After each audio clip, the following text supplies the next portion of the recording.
मुझे मेरा मानना है कि यदि आप 2 महीने ढंग से पढ़ लेते हैं तो आपका पीटी इजीली क्वालिफाई हो सकता है।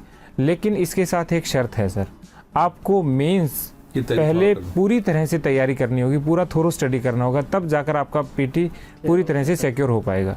अदरवाइज सर पीटी पास करके यदि वापस मेंस देने जाएं और फिर मेंस क्वालिफाई नहीं हो तो पीटी का कोई औचित्य नहीं रह जाता। बुक के अंदर भी नोट्स बना सकते हैं, लेकिन मैं सर एक काम करता था कि मैं हमेशा बुलेट पॉइंट्स बनाता था। मैं जैसे 4 या 5 पेज का या जैसे 10 पेज की विषय वस्तु है तो मैं आधे या 1 पेज में उसको ढाल लेता था।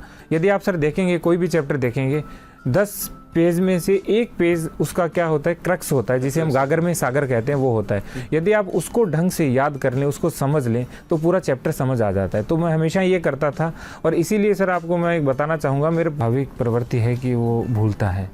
इसके लिए सर मैंने न्यूज़ में 1-2 जगह पढ़ा और उसके बाद न्यूज़पेपर में पढ़ा, ऑनलाइन भी मैंने सर्च किया। तो मेरा मानना है कि जो अभ्यास है, practice makes a man perfect.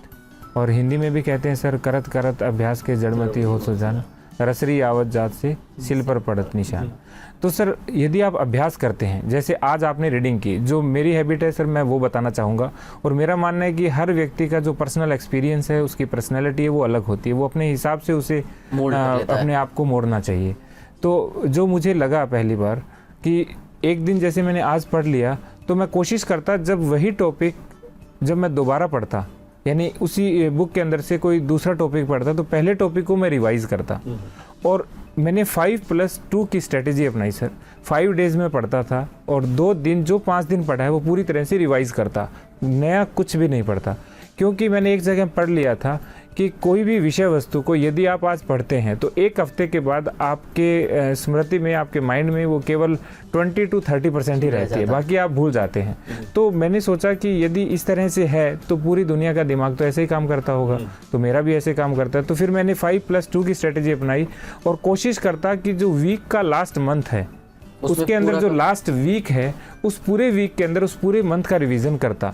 तो सर मेरा 4 बार रिवीजन हो जाता। एक बार दूसरा टॉपिक पढ़ने से पहले पहला टॉपिक पढ़ता। इस पढ़ने का मतलब ये नहीं है कि उसको 2 घंटे पढ़ा है तो आगे वाले को भी 2 घंटे टाइम देना है, बस उसको 10 या 15 मिनट में एक सरफेस रीडिंग, क्योंकि हम उसके अंदर अंडरलाइन तो कर ही लेते हैं सर सब में, तो केवल आपने जो अंडरलाइन किए वो पढ़िए, फिर दूसरा टॉपिक शुरू कीजिए। इससे आपको कनेक्ट करने में भी मुश्किल नहीं आएगी और आपका रिवीजन भी हो जाएगा। स्टडी में पीटी में भी काम आता है, मेंस में भी काम आता है।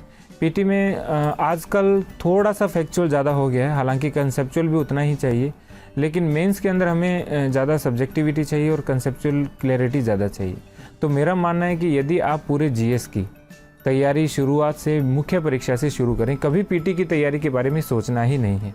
आप मुख्य परीक्षा की ढंग से तैयारी करें। जो फैक्ट्स हैं, फैक्ट्स का मतलब ये है कि इम्पोर्टेंट फैक्ट्स है।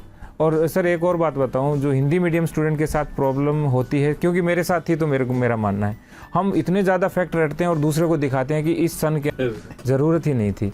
तो ये है कि जो अवॉइडिंग फैक्ट्स हैं उनको अवॉइड करें, जो वास्तव में इंपॉर्टेंट फैक्ट्स हैं उनको दिमाग में रखें और चीज़ों को समझें। और जिस दिन सर कंसेप्चुअल क्लैरिटी आपको आ गई, उस दिन आपको कम ज्ञान में भी ज़्यादा सफलता हासिल हो सकती है, जैसा मेरे साथ था।